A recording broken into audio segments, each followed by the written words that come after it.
bienvenue à Parole autochtone. Ici, c'est Mélissa Mollin-Dupuis. Cette semaine, je veux vous parler d'une série de vidéos qui sont sorties sur les médias sociaux et maintenant qu'on voit aussi dans les grands médias, plus qu'ils passent au téléjournal, par exemple. Je parle de deux campagnes quand même assez différentes de vidéos. Une est une satire et c'est « J'ai un ami blanc ».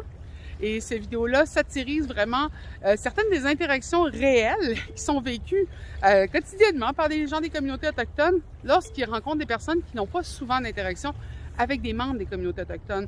Ça peut être des commentaires sur comment on s'exprime, notre langue, notre culture, notre nourriture qui est différente, ça sent bizarre chez nous.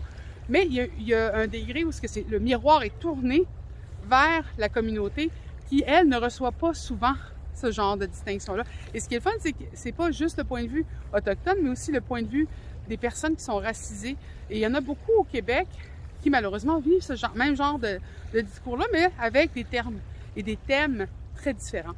Et là, ça me permet de parler de l'autre vidéo aussi qui va parler de ces deux réalités-là. Et c'est la vidéo de RAD qui est sortie sur le racisme systémique. Un excellent vidéo qui parle des témoignages, qui multiplie les témoignages d'enfants de 5 ans à des personnes de 75 ans sur qu'est-ce qu'ils vivent comme racisme et comme racisme systémique. Bien sûr, les gens disent « Arrêtez d'en parler, vous allez tanner le monde, vous allez saturer les gens sur le racisme systémique. » Et moi, je pense que c'est ce qui a fait que je suis très contente de voir ces vidéos-là apparaître, c'est qu'il faut une multitude de voix, il faut des témoignages, il faut des visions, il faut les émotions et le vécu des gens. Et c'est pour ça que les vidéos sont si importantes par rapport à la réconciliation entre les citoyens.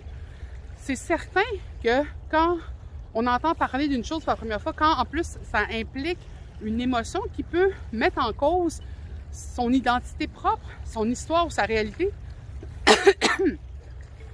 c'est très difficile de vouloir en entendre tous les jours parce qu'il faut déjà en plus digérer toute cette information-là. Mais avoir plus en plus d'informations va permettre de distinguer justement les différents témoignages, distinguer c'est quoi du racisme ordinaire et du racisme systémique. Parce qu'on manque de témoignages, on manque d'exemples clairs, de distinctions. C'est pas dans le discours courant, mais il faut marteler ces mots-là puisque ce sont des réalités qui existent et qui sont vraies. Cependant, on voit présentement dans le discours du gouvernement, dans le discours de certains chroniqueurs qui viennent dans les grands médias et disent « Nous, on ne reconnaît pas le racisme systémique, c'est des termes fourre-tout. » Et c'est certain que c'est des termes fourre-tout si, en décidant de ne pas vouloir le reconnaître, on ne veut pas en apprendre plus sur la terminologie, sur les distinctions, sur qu'est-ce qui fait qu'il y a un racisme qui est ordinaire et un racisme qui est dans le système. Alors, en disant « je ne le reconnais pas », on utilise un privilège de décider qu'est-ce qui roule dans les médias, qu'est-ce qui est un sujet qu'on peut parler et qu'est-ce qui, justement, ne nous intéresse pas. Et souvent, c'est la réalité, les témoignages des gens qui font partie des sociétés en marge de la société plus grande. Et je vais vous dire un exemple. Pourquoi est-ce qu'on fait des vox pop pour savoir qu'est-ce que vous pensez, vous, de la nouvelle saveur de chips? Est-ce que vous aimez la dernière série qui est sortie? On va demander des témoignages à des gens dans la rue sur tous ces sujets-là. Et oui, là, il y a de la place dans les médias pour ça. Mais quand il y a des enjeux qui sont difficiles, qui doivent être décortiqués, qui doivent être développés, eh bien, des fois, on ne va pas faire un vox pop là-dessus. On ne va pas demander à des communautés de parler de leur propre réalité. On va vouloir entendre plus parler de soi-même d'une façon positive.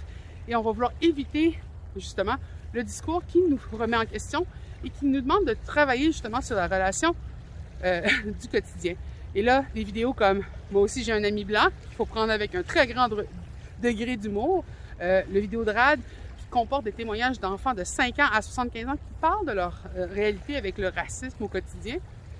Mais on regarde aussi des vidéos qui existent comme la Wapikoni Mobile, qui depuis des années amène des témoignages, amène la réalité des communautés autochtones et font découvrir des pendants, justement, culturels qui touchent les Premières Nations. Donc, plus il va y avoir de vidéos, plus il va y avoir de témoignages visuels dans lesquels les gens vont pouvoir se plonger dans la réalité et voir un humain témoigner de sa réalité. Et mieux, je pense que cette réalité de réconciliation-là va se mettre en place et pas juste être un concept qui flotte entre les gouvernements. Donc, j'espère que vous allez aller visiter ces vidéos-là, vous allez en découvrir d'autres et j'espère que vous allez continuer à garder vos oreilles ouvertes pour entendre parler de ce sujet parce qu'il est d'actualité et il est d'avenir. Je vous souhaite une belle semaine.